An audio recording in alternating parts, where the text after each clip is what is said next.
እንዴት ነህ ጓደኛዬ? ምን ነው የደካከመ ትመስላለህ። ሰላም አይደለህም እንዴ? ምን እባክህ፣ ዛሬ ግብር ለመክፈል ገቢዎች ሄጄ ስንት ሰዓት ተሰልፌ ተራ ሳይደርሰኝ ለነገ ተብሎ ይኸው ተመልሼ መጣሁ። ይሄማ ቀላል ነው። መፍትሄው እኮ ተገኝቷል። ምን አይነት መፍትሄ? ይኸውልህ ብርሃን ባንክ ብርሃን ኢታክስ የተሰኘ አገልግሎት ጀምሯል። ይህ አገልግሎት ከገቢዎች ሚኒስቴር ጋር በመተባበር የሚሰጥ አገልግሎት ስለሆነ የግብርህን የገቢዎች ሰነድ ቁጥር በመያዝ ከዚያ የብርሃን ባንክ ደንበኛ ከሆንክ ከፈለግ በሞባይል ባንክ አገልግሎት አሊያም በብርሃን ኢንተርኔት ባንክ አገልግሎት ግብርህን መክፈል ትችላለህ። የባንኩ ደንበኛ ካልሆንክ ደግሞ ወደ ቀረበ የብርሃን ባንክ ቅርንጫፍ ሄደህ ግብርን መክፈል ነው። ዋው! ይሄማ ትልቅ የምስራች ነው። ቀኔን ነው ያበራኸው። አዎ፣ በብርሃን ባንክ ኢታክስ የግብር ክፍያ አገልግሎት ከረጃጅም ሰልፍ ድነው በፈለጉት ሰዓት በማንኛውም ቦታ ሆነው ግብርዎን መክፈል ይችላሉ። ብርሃን ኢታክስ ፈጣን የግብር መክፈያ አማራጭ። ብርሃን ባንክ እንደ ስማችን ብርሃን ነው ስራችን። Mas isso nunca foi o que me guiou, sabes? Nunca foi a questão financeira. Eu se um dia tiver que jogar na Arábia, vou jogar na Arábia. ተመልሰናል አድማጮቻችን። አራዳ ኤፍኤም 95.1 ላይ ትገኛላችሁ። ፉትቦል ካፌ ነው ፕሮግራሙ።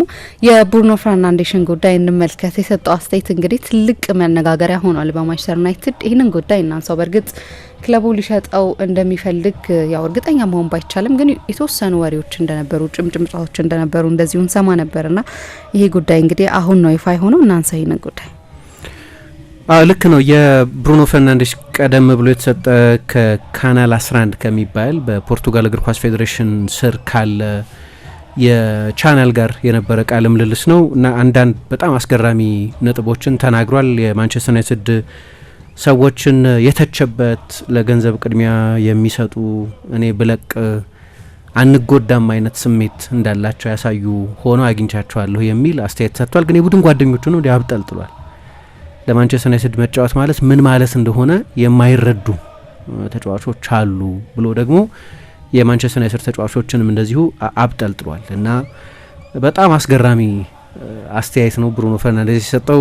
አንዳንድ ሰዎች ደግሞ ታይሚንጉ በጣም ኢንትረስቲንግ ነው፣ በዚህ ጊዜ ቃለ ምልልስ መውጣቱ ለቡድኑ በሚጠቅም ጊዜ የተሰጠ ቃለ ምልልስ አይደለም፣ የቃለ ምልልሱ አስፈላጊነት ግልጽ አይደለም የሚል አስተያየት የሚሰጡ ሰዎች አሉ። ከጠቅላላ የማንቸስተር ዩናይትድ ጥቅም አንጻር በዚህ ጊዜ ይህንን አይነት አስተያየት መስጠት የሚጠቅም አይደለም የሚሉ ሰዎች አሉ። በቀደም አጋጣሚ ሆኖ ሰኞ ዕለት ስለ ብሩኖ ስናነሳ ነበር።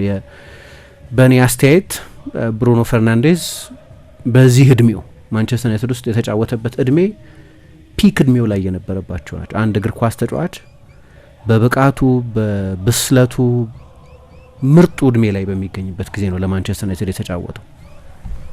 እግር ኳስና ታይሚንግ እንዴት ወሳኝ እንደሆኑ የምታውቂው፣ ታይሚንጉ ትክክል ቢሆን ኖሮ ማንቸስተር ዩናይትድ ለ7ኛ ለ8ኛ ለ15ኛ ስፍራዎች የሚጫወት ቡድን በሆነበት ዘመን ባይሆን ኖሮ ብሩኖ ፈርናንዴዝ የተጫወተው የቻምፒየንስ ሊጎችና የፕሪሚየር ሊጎች አሸናፊ መሆን የሚገባው አይነት ተጫዋች ነው።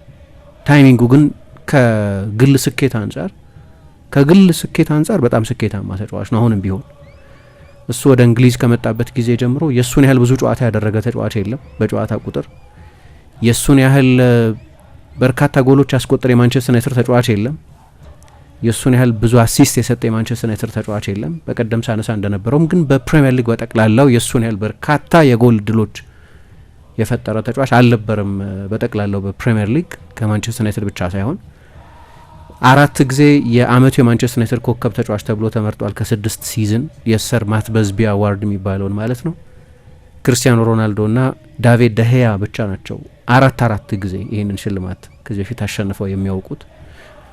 ደሄያ ረጅም ጊዜ ማንቸስተር ዩናይትድ ውስጥ ተጫውቷል ከ2011 ጀምሮ። ክርስቲያኖም በጠቅላላ ወደ 8 አመት ገደማ ተመልሶ የተጫወተበትን 7 አመት ተኩል ገደማ ለማንቸስተር ዩናይትድ ተጫውቷል እና ጊዜው ትክክል ቢሆን ኖሮ ከወል ስኬት አንጻር ማለት ነው፣ ከቡድን ድል ጋር በተገናኘ ማንቸስተር ዩናይትድ ፕሪሚየር ሊግ በሚያሸንፍበት ዘመን፣ ቻምፒየንስ ሊጎች ላይ ብዙ ርቀት በሚሄድበት ዘመን የነበረ ተጫዋች ቢሆን ኖሮ ስናወራ የምናወራው ለእኔ አሁንም እንደዚ አይነት አቋም ነው ያለኝ። ከፕሪሚየር ሊግ ታላላቅ አማካዮች መካከል አንደኛው ነው። ብዙ ጊዜ የምንላለን ድህረ ሰር አሌክስ ፈርጉሰን የማንቸስተር ዩናይትድ ምርጡ ፈራሚ ነው እንላለን።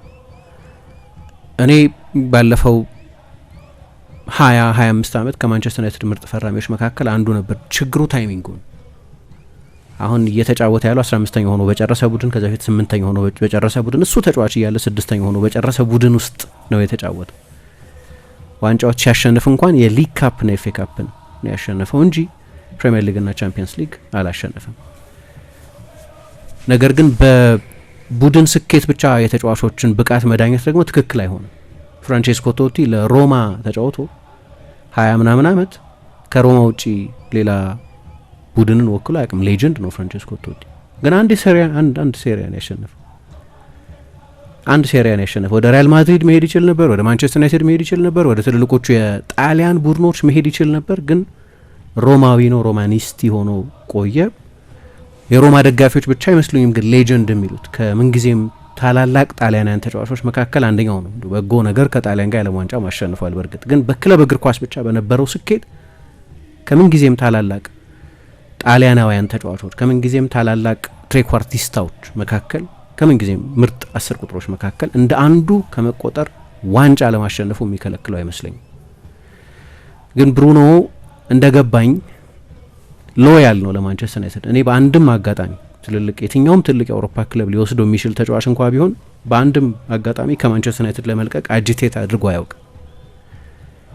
ከዛ በአመታት ውስጥም ደግሞ እኔ መጥፎ ሲዝን አሳልፈዋል የምልበት ሲዝንም አልነበረም። በግል ካየሹ ማንቸስተር ዩናይትድ መጥፎ ሲዝን አሳልፎ ሊሆን ይችላል እንደ ቡድን በጠቅላላው በወል ብሩኖ ግን መጥፎ ሲዝን አሳልፎ አያውቅም። ከዛ የሎያሊቲ ጥያቄ አነሳ። እኔ ብዙ ጊዜ ተናግሬ ያለሁ ተጫዋቾች ለክለብ ሎያል መሆን አለባቸው ብዬ አላምንም። ለማንም ክለብ አንድ ተጫዋች ለማንም ክለብ ሎያል መሆን አለበት ብዬ አላውቅም። ምክንያቱም አይመጣም ተመልሶ ሎያሊቲ ለተጫዋቾች።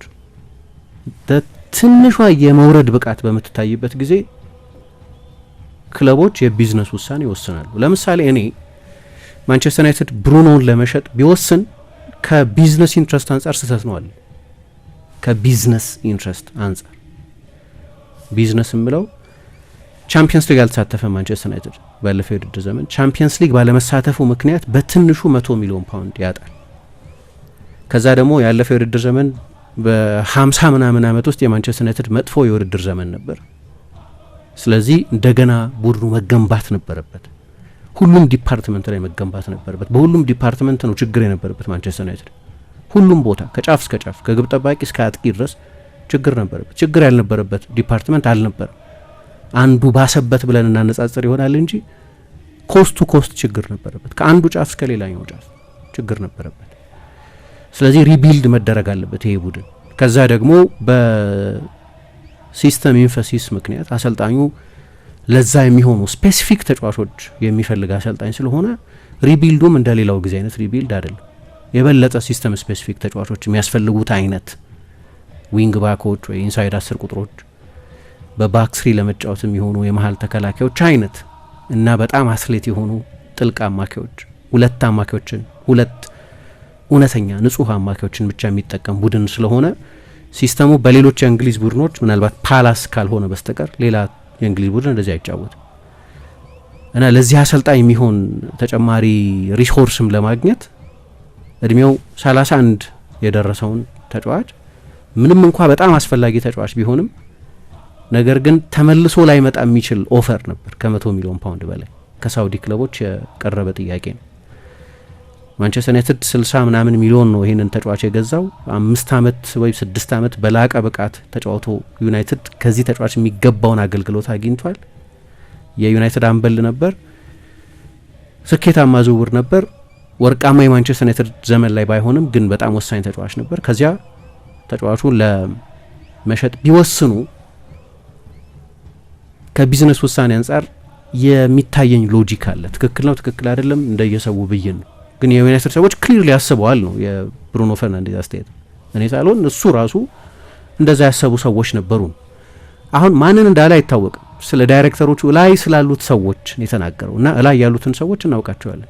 ጄሰን ዊልኮክስ የስፖርት ዳይሬክተሩ መጀመሪያ ቴክኒክ ዳይሬክተር ሆኖ የመጡት ሰው፣ ኦማር ቤራዳ የማንቸስተር ዩናይትድ ሲኢኦ እና ሰር ጂም ራትክሊፍ የኢኒዮስ ባለቤትና የማንቸስተር ዩናይትድ 1/3 1/4 ገደማ ባለ ድርሻ የሆኑት ባለጠጋ እነዚህ ናቸው የመጨረሻውን ውሳኔ የሚወስኑት ሰዎች።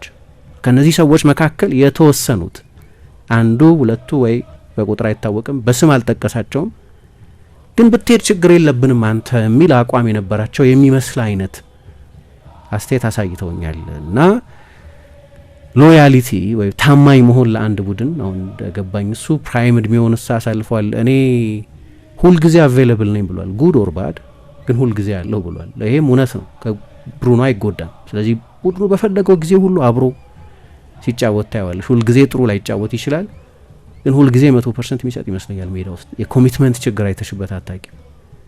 የኮሚትመንት ችግር አይቼበት አላውቅም። ተጫዋቾች ለአንድ ክለብ ይህንን ትሬንት ሲለቅ፣ ምባፔ ሲለቅ፣ ኢሳቅ ሲለቅ፣ ሌሎች ተጫዋቾች ሲለቁ ማንስቸዋለሁ። ሎያሊቲ ለክለብ መስጠት ትክክል የማይሆነው ክለቡ ለአንቺ ሎያሊቲ መልሶ ስለማያሳይ ነው። በጣም ከተለዩ ውስን አጋጣሚዎች በስተቀር ፈርስት ሳይን ኦፍ ዲክላይን ስታሳይ ኮንትራክት ስትፈራረሚ በሁለት ወገን የሚፈጸም ስምምነት ነው። ሁለቱም ወገኖች ናቸው ለዛ ኮንትራክት ታማኝነት ማሳየት ያለባቸው። አንድ ተጫዋች አሁን እድሜ 27 ነው 28 ነው ዋንጫ ማሸነፍ የምችልበት ወደ ሌላ ዋንጫ ለማሸነፍ ወደ ተዘጋጀ ትልቅ ክለብ የምዘዋወርበት የመጨረሻው እድል ሊሆን ይችላል ብሎ በአምቢሽን ምክንያት አንድ ተጫዋች ከክለቡ ለመልቀቅ አጅቴት ቢያደርግ ዲስሎያል ነው ይባላል በደጋፊዎች። ከሃዲ ነው፣ ታማኝ አይደለም ይባላል። ታማኝ አይደለም ይባላል። አንድ ተጫዋች ግን 29 ዓመቱ ነው 30 ዓመቱ ነው፣ ስለዚህ ከዚህ በኋላ የማገኝበት የሪሴል ቫሊዩ የመጨረሻው እድል ይሄኛው ነው ብሎ ሊሸጥ አጅቴት ቢያደርግ ግን ማንም ክለብ ዲስሎያል ነው ሲባል ሰምቼ አላውቅም። ማንም ክለብ ተጫዋች ግን የሆነ ጊዜ በአምቢሽን ምክንያት ሊሆን ይችላል። ብሩኖ እንዳለው በቤተሰብ ምክንያት ለምሳሌ ወደ ሳውዲ መሄድ አይፈልግ፣ አንደኛው ምክንያት የቤተሰብ ምክንያት ነው ብሏል። መልቀቅ ያልፈለገበት ምክንያት በተመለከተ ሲናገር ግን አንዳንድ ተጫዋቾች ለምሳሌ ለቤተሰቦቻቸው ወይ ለልጆቻቸው የበለጠ ወደሚስማማ አካባቢ በአየር ጠባይ ይሁን በትምህርት ቤት ይሁን በምን ለመሄድ በሚፈልጉበት ጊዜ ውሳኔያቸው የቤተሰብ ምክንያት ነው። በቤተሰብ ምክንያት ነው ይህንን ያደረግኩት ቢል እንኳን አንድ ተጫዋች ክለቡ እየፈለገው ከሆነ የሚለቀው፣ ክለቡ እሱ ማቆየት እየፈለገ ከሆነ የሚለቀው ከሃዲ ነው የሚባል። አንድ ክለብ ለአንድ ተጫዋች ኮንትራቱን አላራዝምለትም ብሎ ጁን 30 የሚጠናቀቅ ውል አለው ተጫዋቹ። ከዚያ በኋላ ክለቡ የራሱን አሰስመንት ይሰራና አይ የዚህን ተጫዋች ኮንትራት አላራዝምም ይላል። አላራዝም ደጋፊዎች እንኳን እንዲቆይ ቢፈልገው ያ ተጫዋች፣ ክለቡ ግን የራሱን አናሊሲስ ከሰራ በኋላ አይ የዚህን ተጫዋች ኮንትራት አላራዝምም ሊል ይችላል። ከዛ ይለቃል ልጁ እና ማንም ክለቡን ከሃዲ አይለውም። ተጫዋቹ ግን ያ የተስማሙበት የ5 የ6 የ4 አመት ኮንትራት ከተጠናቀቀ በኋላ አይ እኔ አሁን ለውጥ እፈልጋለሁ ሲል ግን ከሃዲ ይሆናል። እና ኃይለኛ ኢንኮንሲስተንሲ ያለ እዚህ ውስጥ ሁሌ በዲስሎያሊቲ የሚታማው ተጫዋች ነው። እና ሎያሊቲ ማተር አያደርግም አሁን አለ። ይሄንን ቀድሞ ማወቅ የነበረበት ይመስላል ብሩኖ። ማተር አያደርግም ሎያሊቲ በክለቦች በኩል። ስለዚህ የሆነ ሳይን ኦፍ ዲስሎያሊቲ ከማንቸስተር ዩናይትድ አይቶ ቢሆን ማንቸስተር ዩናይትድ የቢዝነስ ውሳኔ፣ ቀዝቃዛ የቢዝነስ ውሳኔ፣ ሃርድ ኮር የቢዝነስ ውሳኔ ወስኖ ቢሆን አይገርመኝም። ምክንያቱም ከቢዝነስ አንጻር ደርዘ ሎጂክ ብሩኖን በመሸጥ ሎጂካል። አሁን አንዳንድ ሰው አሁን ዝም ብለሽ ቁጥሮቹን ቡድኑን የተሸከመበትን መንገድ ምናምን ስታይ ማንቸስተር ዩናይትድ ምን ሊሆን ነበር ብሩኖ ባይኖር፣ እንዴት ይሆን ነበር ምናምን እንላለን። አንዳንድ ሰዎች ካውንተር አርጊመንት አላቸው። ሜቢ የበለጠ ኮሄረንት ቡድን ይሆን ነበረ የሚሉ ሰዎች አሉ። ከ15ኛ ይብስ መቼስ። ስለዚህ አንድ ተጫዋች ላይ ብቻ ዲፔንደንት ያልሆነ የተዋሃደ ቡድን ይሆን ነበር። ምክንያቱም ከየድሮቹ አይነት ተጫዋች ነው። የጄራርድ ታይፕ ተጫዋች፣ የላምፓርድ ታይፕ ተጫዋች ነው። ያኔ ደግሞ እግር ኳስ እንደዚህኛው ዘመን እግር ኳስ ስትራክቸርድ አልነበረም።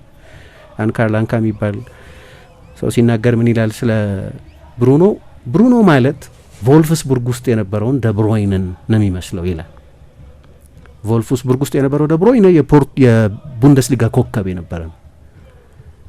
የቡንደስሊጋ ኮከብ ሆኖ የባየርንና የቦሩሲያ ዶርትሙንድ ተጫዋቾችን ሁሉ በልጦ ኮከብ የሆነ በጊዜው የብሪታንያ ሬከርድ በሆነ ገንዘብ በ56 ሚሊዮን ፓውንድ የተዘዋወረ ተጫዋች ነው። ቼልሲ ውስጥ አልተሳካለትም፣ ግን ብዙ እድል አላገኙም። ጆዜ ሞሪኞ ብዙ እድል አልሰጡትም። ስለዚህ ወደ ቬርደር ብሬመን ሄደ መጀመሪያ። ከዛ ቮልፍስቡርግ በ20 ሚሊዮን ገዛው። ከዚያ 46 ሚሊዮን አትርፎ ሸጠው። የዴፍፒ ፖካል አሸንፎ ጭምር በፍጻሜው አይ ቲንክ ዶርትሙንድን አሸንፎ ጭምር። ጓርዲዮላ እዛ ያለ ነው ተጫዋቹን በሚገባ ያየው። ያ ተጫዋች አሁን ደብሮይን እንደሚጫወተው ነው የሚጫወተው። ኦፍ ዘ ከፍ ተጫዋች ነው። ፍጹም ነጻነት ያለው፣ ብዙ የጎል እድሎች የሚፈጥር፣ ከፍተኛ ሪስኮች የሚወስድ አይነት ተጫዋች ነው በመጀመሪያው ሲዝን አካባቢም በማንቸስተር ሲቲ በማኑኤል ፔሌግሪኒ አሰልጣኝነት ስር ያንኑ ተጫዋች ነው ያየነው። በኋላ ግን ጓርዲዮላ መጣና ይሄኛው ዘመን አሁን ምናልባት እንደገና ሉዝ እየሆነ ነው፣ ግን የፔፕ እግር ኳስ የሮቦቲክ አለበለው ግን የኮንትሮል የሆነ እግር ኳስ ነው። ስለዚህ ደብሮይነ ሪስክ እንዳይወስድ አልተከለከለም፣ ግን የሚወስድበት የሪስክ መጠን በቡንደስሊጋው እንደነበረው አይደለም። የማንቸስተር ዩናይትድ አጫወት ግን ልክ እንደዚህ አይነት ኮሄረንት የሆነ ኮንትሮልድ እግር ኳስ የሚጫወት ቡድን አልነበረም። በማንም አሰልጣኝ ስር ብሩኖ በተጫወተባቸው አሰልጣኞች ስር በሙሉ የኃይለኛ ትራንዚሽን እግር ኳስ የሚጫወት እና ኬኦቲክ የሚሉት እነሱ የተተራመሰ አይነት እግር ኳስ የሚጫወት ነው ነበር። በማንም አሰልጣኝ ስር የጓርዲዮላ አይነት እግር ኳስ የተጫወተ አሰልጣኝ አላየሁም በማንቸስተር ዩናይትድ ውስጥ ከሶልሻየር ጀምሮ እስከ አሁን እስካለው ሩበን አሞሪም ድረስ። አሞሪምም መጀመሪያ አካባቢ ስለ ኮንትሮል ፖሴሽን ስለምን ይናገር ነበር። አሁን ማንቸስተር ዩናይትድ እንደዚህ በጣም ኤክሳይቲንግ የሆነበት ምክንያት በጣም ሉዝ ስለሆነ ለእንደዚህ አይነት አጫዋች በጣም የሚስማማ ተጫዋች ምንም ጥያቄ የለም። ኃይለኛ የኬኦስ ኤጀንት ነው። የሚገርም የፈጠራ ችሎታ ያለው ተጫዋች ነው። ከምንም ነገር የሆነ ተአምር መፍጠር የሚችል ተጫዋች ነው። የዛኛው ካውንተር አርጊውመንት ግን ምን ይሆን ነበር ማንቸስተር ዩናይትድ ወይል ማንቸስተር ዩናይትድ ሜቢ የበለጠ ቲም ሊሆን ይችል ነበር የሚል ክርክር የሚያቀርቡ ሰዎች አሉ። ምክንያቱም ብሩኖ በነበረበትም ጊዜ ቢሆን የማንቸስተር ዩናይትድ ሬከርድ በጣም አስደናቂ አይደለም እንደ ቡድን። በተለይ ባለፉት 2-3 ዓመታት ብሩኖ የማንቸስተር ዩናይትድ ተጫዋች ሆኖ 6ኛ፣ 8ኛ፣ 15ኛ ሆኖ ጨርሰዋል ማንቸስተር ዩናይትድ በፕሪሚየር ሊግ። የማንቸስተር ዩናይትድ ሰዎች ከዚህ ፖይንት ውሳኔ ሊወስኑ ይችላሉ። ግን አንዳንድ ጊዜ ሌሎችም ተጫዋቾች አስተያየት ሲሰጡ ሰምቼ አውቃለሁ። ብሩኖ አይ ቲንክ በገራገርነት በቅንነት በጣም ምንድነው ኦነስት ተጫዋች ስለሆነ ለማንቸስተር ዩናይትድ ሜዳ ውስጥ ያለውን ሁሉ ስለሚሰጥና አይ ቲንክ ሂ ኬርስ ከልክ በላይ ኬር ስለሚያደርግ ለእኔ በእኔ ግምት ጉዳዩ ማንቸስተር ዩናይትድ ስለሆነ ሊቨርፑል ስለሆነ ሪያል ማድሪድ ስለሆነ አርሰናል ስለሆነ ፔዤ ስለሆነ ሚኒክ ስለሆነ ምናምን አይደለም። ሪሲፕሮሲቲ የለውም ታማኝነት። ተጫዋቹ ኬር ያደርጋል ብሎ ደጋፊው ምናምን ሊያዝንለት ይችል ይሆናል። የኢኒዮስ ባለቤት ሰር ጂም ራትክሊፍ ኮልድ ብለድድ የቢዝነስ ሰው ናቸው። ጠንካራ የቢዝነስ ውሳኔዎችን ስለሚወስኑ ነው እዚህ የደረሱት። ሴንቲሜንታል ውሳኔዎች ስለሚወስኑ አይደለም የብሪታንያ ቁጥር 1 ባለጠጋ የሆኑት። ግሌዘሮችን ቢሆኑ ተመሳሳይ ናቸው፣ የቢዝነስ ሰዎች ናቸው። ስለዚህ ሴንቲሜንታል ውሳኔ እንዲወስኑ ከጠበቅን ስህተት ነው። ሰዎቹ እንደዛ አይደሉም። ለእነሱ ቢዝነስ ከሆነ አሁን መገረም የለበትም ነው የምለው። እግር ኳስ እንደዚህ ነው ባህሪ። ለዚህ ነው እኔ ተጫዋቾች አንዳንድ ጊዜ ለመልቀቅ አጂቴት ሲያደርጉ ብዙም አይገርም። ለምሳሌ ካልቨን ፊሊፕስ መጣ ወደ ማንቸስተር ሲቲ ከሊድስ ዩናይትድ። ማንቸስተር ዩናይትድ ይፈልገው ነበር፣ ሌሎች ክለቦች ይፈልጉት ነበር፣ ግን በጓርዲዮላ ስር መስራትን መረጠና መጣ። አንድም ጊዜ ልልቀቅ ብለው አያውቅም። የመሰለፍ እድልም በአግባቡ አላገኝም። አናቅም ፔፕ የሚለው ደካማ ስለሆነ ሳይሆን እኔ እድል ስላልሰጠሁት እና እሱ የሚጫወትበት ቦታ ላይ በሱ ሚና የዓለም ምርጥ ተጫዋች ስላለኝ ሮድሪጎ ኤርናንዴዝ ስላለ የመሰለፍ እድል ብዙ አልሰጠሁትም። ፌለር ነው ማለት አልችልም ይላል። ተጫዋቹ መልቀቅ አልጠየቅም አይደል? ግን 2 ጊዜ ወደ ዌስትሃምና ወደ ኤፕስዊች በውሰት ሰጠው ማንቸስተር ሲቲ ተጫዋቹ። እሱ ብቻ ሳይሆን የማንቸስተር ሲቲ ተጫዋች ሆኖ ቲዣኒ ሬንደርስ መጥቶ ቁጥሩን ወሰደበት። እና ተጫዋቾች ምን ይላሉ? ሎያሊቲ ኢዝ ኦፍን ዲማንድድ በት ሬርሊ ሾውን ይላሉ። ታማኝ እንድትሆኝ ትጠየቂያለሽ፣ ግን ታማኝነት በሚጠየቅበት ጊዜ ከኢንስቲትዩሽኑ በዚህ አገባብ ከክለቦች ያ ታማኝነት ተመልሶ አይመጣም። ስለዚህ ተጫዋቾች የሆነ ጊዜ አምፀው ልምምድ አንሰራም ብለው በኢንስታግራም ፖስት ይሁን በኤጀንቶቻቸው በኩል ይሁን በቃለ ምልልሶቻቸው በኩል ይሁን አቋማቸውን ግልጽ ያደርጋሉ። ምክንያቱም ይሄ የገባቸው ተጫዋቾች ይመስሉኛል አንዳንድ ጊዜ ያንን የሚያደርጉ። የሆነ ጊዜ ከወረድሽ ያ ታማኝነት ተመልሶ አይመጣም። የሆነ ጊዜ አስፈላጊ አይደለሽም ተብሎ ከታሰበ ቦምብ ስኳድ ውስጥ ነው የምትገቢው። ለመልቀቅ አጅቴት ባታረጊ 5 ዓመት ውል ሰጠሽ፣ ከምንም ነገር ፕሮቴክት አያደርግሽም። ለምሳሌ ጋርናቾ ከዚህ በፊት አንስቼዋለሁ። አሌሃንድሮ ጋርናቾ ከማንቸስተር ዩናይትድ ልልቀቅ ብሎ አያውቅም። ከማንቸስተር ዩናይትድ ልልቀቅ ሲል ሰምተነው አናውቅም። ብቃቱ ጥሩ ላይሆን ይችላል ወይ አሰልጣኙ ብቃቱ ጥሩ ቢሆንም ባይሆንም ለእኔ አጫወት አይስማማም ብሎ አምኖ ሊሆን ይችላል። ግን ልልቀቅ ብሎ አያውቅም። ዲስሎያሊቲ አሳይቶ አያውቅም። ታማኝነት አጉድሎ አያውቅም። ከታፒንግ አፕ አልነበረው፣ ከሌላ ክለብ ጋር አልተነጋገረ፣ ከሌላ ክለብ ጋር እንደተነጋገረ የሚያሳይ ምንም ማስረጃ አልነበረም። ኮንትራት አለው። በቅርብ ጊዜ ኮንትራት የፈረመ ተጫዋች ነው። በቅርብ ጊዜ ከማንቸስተር ዩናይትድ የዘውድ ጌጦች መካከል አንዱ ተደርጎ ይታይ የነበረ ተጫዋች ነው።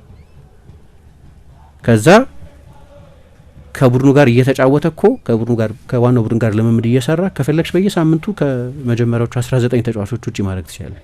በቃ አለመምረጥ፣ አለማጫወት በእኔ ፐርፎርመንስ መለኪያ ለመጫወት የሚሆን ብቃት እያሳየ አይደለም ብሎ ከቡድኑ ውጭ ማድረግ ይቻል ይሆናል። ይሄ በሜሪት በአሰልጣኙ አስተያየት ሊሆን ይችላል። ያንን የማድረግ እድልም አልነበረው፣ ምክንያቱም ፕሪሲዝንም አይሰራም።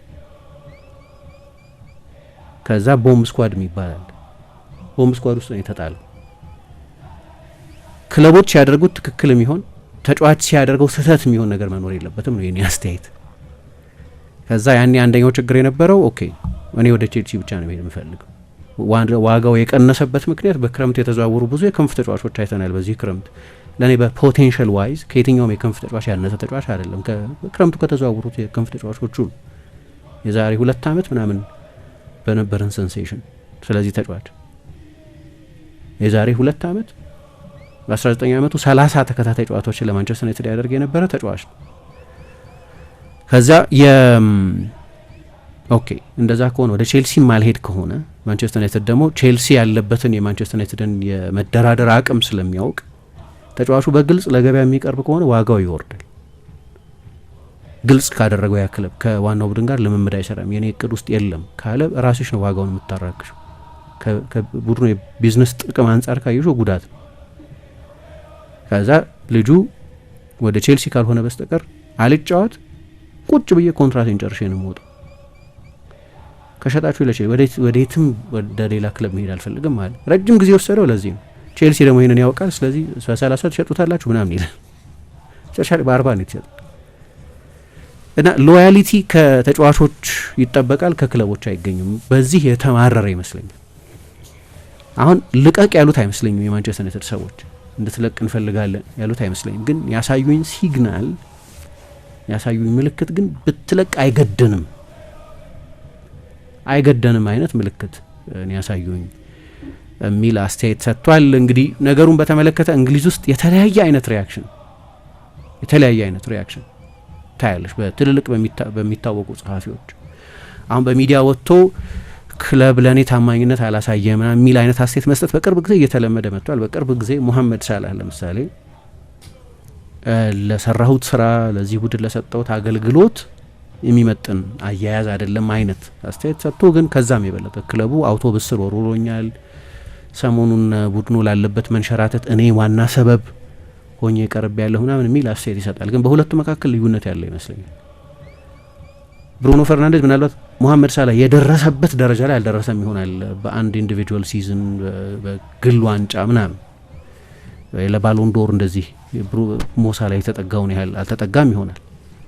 ግን አሁን ሞሳላ ብቃቱ ወርዶ ነበር ሰሞኑን ሲቀመጥ። ልዩነቱ እሱ ነው። ያንን ዳይጀስት ማድረግ አልቻለም ሙሐመድ ሳላህ። ሁላችንም የምናየው አይነት የፎርም ችግር ነበርበት። እኔ እንደሚታየኝ ቢያንስ ግን እኔ እንደሚታየኝ ብቻ ሳይሆን አሰልጣኙ እንዳዩት የአሰልጣኙ ስታፍ እንዳየው ቢያንስ እያንዳንዱን ጨዋታ ለመጀመር በሚሆን ፎርም ላይ አልነበረም። ለረጅም ጊዜም የተጫወተው ባለው ከፍተኛ ክሬዲት ምክንያት በዚህኛው የውድድር ዘመን ማለት ነው። አምና በነበረው ግን ወደ ሊቨርፑል ከመጣበት ጊዜ ጀምሮ በሰራው ስራ ምክንያት እንጂ በብዙዎቹ ጨዋታዎች ላይ ፍጹም አይነኬ ለመሆን 5 ደቂቃ ሲቀረውም ላለመቀየር የሚሆን ፎርም ላይ የነበረ አይመስለኝም። ብሩኖ ግን የዲክላይን የማድረግ የብቃቱ ማዘቅዘቅ ምልክት እየታየ አይደለም። እንዲያውም በጣም አስደናቂ ፎርም ላይ ነው የሚገኘው። ባለፉት 5 ተከታታይ ማንቸስተር ዩናይትድ ከሜዳ ውጭ ባደረጋቸው ጨዋታዎች በ5ቱም አሲስት አድርጓል። በፕሪሚየር ሊግ ከዚህ በፊት ሌሎች 5 ተጫዋቾች ብቻ ናቸው በ33 ዓመት ውስጥ ይህንን ያደረጉት። በ5ቱ የአውሮፓ ሊጎች የመጀመሪያው ተጫዋች ነው በዚህ ውድድር ዘመን 50 የጎል እድል የፈጠረ የመጀመሪያው ተጫዋች በመሆን። በፕሪሚየር ሊግ ኤርሊንግ ሃላንድ ብቻ ነው ጎል ሲደመር አሲስትን ደምረን ስናይ ከሱ የበለጠ ቀጥተኛ የጎል ተሳትፎ ያለው።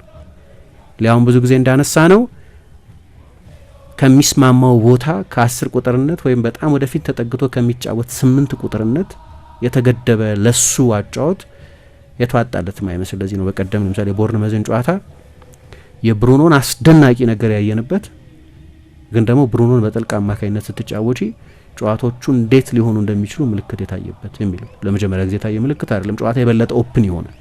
በተለይ እሱና የ33 ዓመቱ ካሰሚሮ አብረው በሚጣመሩበት ጊዜ የተጋጣሚ ቡድን ትራንዚሽን መቋቋም አትችልም። ግን የማንቸስተር ዩናይትድ ውሳኔ ነው ይሄ። አሰልጣኝ ሩበን አሞሪም ያኔ ሲያነጋግረው የሳውዲ ጥያቄ በቀረበበት ጊዜ ብዙሃን መገናኛዎች እንደሚሉት በጥልቅ አማካኝነት ልጠቀምበት ነው የምፈልገው በዚህ ውድድር ዘመን ብሎታል። ያኔ ሁለቱን 10 ቁጥሮች ብራያን ምቤሞን እና ማቴዎስ ኩኛን አላስፈረመም ገና። ግን ዩናይትድ በዛ ቦታ ተጫዋቾች ማስፈረሙን እንደ ዝውውር አንገብጋቢ ቅድመ ሁኔታ እንደሚሰጠው እቅድ አይቶት ስለነበር ብሩኖ ጥልቅ አማካኝ እንደሚሆን ግልጽ ነበር። ለእኔ ብሩኖ እዛ ቦታ ላይ መጫወቱ ብቻ አይደለም ችግሩ። ከብሩኖ ጋር የሚጫወተው ተጫዋች እንደ አንጎሎ ካንቴ አይነት የሁለት ተጫዋቾች ስራ መስራት የሚችል ተጫዋች ቢሆን የብሩኖን የፖዚሽናል ኢንዲሲፕሊን በትክክል ቦታ ይዞ ለመጫወት መቸገር እና የመከላከል ሪከርዱ ያን ያህል የተዋጣለት አለመሆን ያን ያህል አጀንዳ አይሆንም ነበር። ዩናይትድ በሴንትራል ቦታዎች ላይ ያን ያህል ኤክስፖዝድ አይሆንም ነበር። ወይ ደግሞ ሌላ አይነት መፍትሄ የሚድፊልድ ኦቨርሎድ ከ10 ቁጥሮቹ ከዊንግ ባኮቹ ወይ ከሴንተር ሃፎቹ የሚመጣ ቢሆን ሜቢ እዛው ያለ የሜዳ ውስጥ መፍትሄ መፈለግ ወይም በጣም ኃይለኛ ኤነርጂ ያለው አማካይ ማምጣት ያስፈልግ ነበር። ይሄ ችግር ነው ቢፈጥር እናውቅ ነበር። 26 ጎል የተቆጠረባቸው ያለ ምክንያት አይደለም። በዚህ ውድድር ዘመን የመሻሻላቸውን ያህል በማጥቃቱ በኩል እየተሻሻሉ የመምጣታቸውን ያህል መከላከሉ ብዙበታል። ግን አሰልጣኙ ይሄንን አይነት ኃላፊነት እንዲወስድ ፈልገው ስለነበር በዚህ ቦታ እንዲጫወት ጠይቆታል እና ምን ማለት ይሆናል ከዚህ በኋላ እኔ እንጃ። አንዳንድ ሰዎች የሚሉት የሚቀጥለው የዓለም ዋንጫ ከመጣ ካታር የዓለም ዋንጫ ወይ ከዚህ ሲዝን በኋላ ካታር አልኩኝ በዩናይትድ በሰሜን አሜሪካ ከሚደረገው የዓለም ዋንጫ በኋላ በማንቸስተር ዩናይትድ ላይ ቆይ ይችላል። የዩናይትድን ሰዎች አቋም ያውቃል።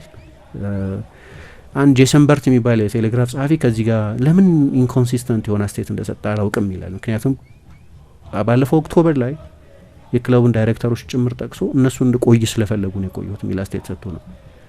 አሁን ከሀገሩ ሚዲያም ጋር የነበረው ቃለ ምልልስ ላይ ደግሞ እንዲያውም ሊሸጡኝ ይፈልጉ ነበር ወይ ብትለቅ ግድ የለንም አይነት ሜሴጅ በጥሬ አነጋገር እንደወረደ ሳይሆን ግን እንዲህ አይነት መልእክት አስተላልፈዋል የሚል አስተያየት ሰጥቶ ነበር እና አሰልጣኙን እንድቆይ ስለፈለገ በቤተሰብ ምክንያት ነው። ጥሩ ይከፈለኛል፣ ምንም መዋሸት አልፈልግም፣ ጥሩ ይከፈለኛል። ግን እዚህ ይከፈለኝ ከነበረው በብዙ የተሻለ ይከፈለኝ ነበር። እኔ ገንዘቡ የመጨረሻው ጉዳይ ስላልሆነ ነው ማንቸስተር ዩናይትድ የቆየሁት ብሏል። ብዙ ተጫዋች እንደዚህ አይነት አቋም ሲይዝ ታይም አይደለም በ31 ዓመታቸው በ25 በ26 ዓመታቸው የቢዝነስ ውሳኔ የሚወስኑ ተጫዋቾች አሉ። ወደ ሳውዲ ለመሄድ ወደ ሌሎች የተሻለ ገንዘብ ወደሚያስገኙ ሊጎች ለመሄድ የሚወስኑ ተጫዋቾች በተለይ ወደ ሳውዲ ብዙ ተጫዋቾች እንዲያውም ከሩበን ኔቬሽ ጋር ስንነጋገር ነበር ብሏል። ሩበን ኔቬሽ ሌላ ያልሂላል ተጫዋች ነው። የዓለም ክለቦች ዋንጫ ከመድረሱ በፊት ነው ወደ ሳውዲ ሊሄድ ይችላል ሲባል የነበረው።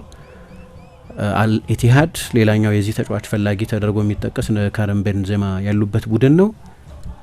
አሁን ሩበን ኔቬሽ ያንን ውሳኔ እንደ ኳስ ተጫዋች እኔ ለዚህ ተጫዋች ሳውዲ ትክክለኛው ሊግ ነው ብዬ አላስብም። አሁን ላለበት እድሜ የሳውዲ ሊግ አሮ ነው ከዓለም ስንተኛ ሊግ እንደሆነ አላቅም፣ ስንት ሰው እንደሚያየውም አላቅም። ሳውዲዎቹ ራሳቸው በስርዓት አያዩት። ብዙዎቹ ጨዋታዎች ላይ ብዙ ክፍት ወንበሮች ታያለ። ስንት ነው 5000 4000 ወይ አሮ ነው 600 ምናምን ሰው ክርስቲያኖ የተጫወተበት 600 ሰው ያለበት ጨዋታ ታይቶ ያውቃል ሳውዲ ውስጥ። እና የቢዝነስ ውሳኔ ነው የምትወስኙ ወደዛ ስትሄድ። የእግር ኳስ አምቢሽን ሊሆን አይችልም። አንድ ተጫዋች የአንድ አውሮፓዊ ተጫዋች የእግር ኳስ አምቢሽን ቻምፒየንስ ሊግ መጫወት ነው ወይ ለትልቆቹ የአውሮፓ ክለቦች መጫወት ነው ሊሆን የሚችለው። ግን ክርስቲያኖ የአምቢሽን ውሳኔ ነው የወሰነው። ማን ነው ብሩኖ የአምቢሽን ውሳኔ ነው የወሰነው። አሁን ቤንዜማ፣ ሮናልዶ፣ ሌሎች ተጫዋቾች ሲሄዱ የቀራቸው ነገር የለም። የአውሮፓ እግር ኳስ ውስጥ ሊያሳኩት የቀራቸው ነገር የለም። ሁሉንም ነገር ካደረጉ በኋላ የላይፍ ስታይል ወይም ፕሬሸርድ ከሆነ የእግር ኳስ ከባቢ ለመልቀቅ ቢፈልጉ ትክክለኛ ውሳኔ ነው በእኔ አስተያየት። ወይም ሊዮኔል ሜሲ በላይፍ ስታይል በምን ምክንያት በአውሮፓ የመጫወት እየቻሉ የሚለቁ ተጫዋቾች አሉ። በዛ እድሜያቸውም ቢሆን የ25 ዓመት ተጫዋች ሲለቅ ብዙ ለመረዳት ያስቸግረኛል። እንደዛ የ22 ዓመት ተጫዋች ሲሄድ ለመረዳት ያስቸግረኛል። ለመረዳት ሳይሆን ይቆጨኛል እንደ እግር ኳስ ፋን። ምክንያቱም ሳውዲ ውስጥ የሚጫወት ከሆነ አላየውም እኔ ቢያንስ እና ያን ተጫዋች ባየው እመርጣለሁ ከኔ ሰልፊሽ ከሆነ የአንድ እግር ኳስ ወዳጅ እግር ኳስን በየሳምንቱ በየ3 ቀኑ በየቀኑ ኢንጆይ ከሚያደርግ ሰው ከእንደዚህ አይነት ተመልካች አንጻር ካየሹ ከተጫዋቹ የግል ህይወት ግን የህይወት ምርጫ ነው። ይሄ ምንም ጥያቄ የለው። ማንም ሰው በሌላ የቢዝነስ ሴክተር ውስጥ ያለ ሰው የበለጠ ዋጋ ያስገኛል ብሎ ወደሚያምንበት ሴክተር እንደሚሄድ ተጫዋቾችም ያንን አይነት አቋም ሊወስዱ ይችላሉ። ምንም ችግር የለብኝም። ሶ አንደርስታንድ ማድረግ ይችላል። ብሩኖ ግን አይ ቲንክ ያ የልጅነት የእግር ኳስ ጥማቱ አሁን ኤግዞቲክ ወደ ሆነ ሀገር የቢዝነስ ውሳኔ ብቻ ወስኖ እንዲሄድ የፈቀደለት አይመስለኝም። ለዚህ ነው አሁን እዛው ቃለ ምልልስ ላይ ወደ ጣሊያን ሄዶ መጫወት እንደሚፈልግ ሲናገር ምንሰማው፣ ወደ ፖርቱጋል ሊመለስ እንደሚችል ሲናገር የሰማን። ወደ ጣሊያን መሄድ ፈልጋለሁ አለ። እንደምታውቂው ጣሊያን ውስጥ ተጫውቷል ከዚህ በፊት ከነ አንቶኒዮ ዲ ናታሌ ጋር ኡዲኔዜ ውስጥ ለሳምፕዶሪያም ተጫውቷል እና እዛ ልጄ የተወለደችው እዛ ነው አለ። ከዛ ሀገር ጋር አሁንም በጣም ስሜታዊ ትስስር አለኝ፣ ግን ወደዛ መሄድ የምፈልገው ሪያሊስቲክ የሆነ ዋንጫ የማሸነፍ እድል ወዳለው ቡድን ነው ይላል። አሁን አንዳንድ ብዙን መገናኛዎች የሚሉት ምንድነው ምሳ ባለቤቱ ወደ ሳውዲ መሄድ አትፈልግም።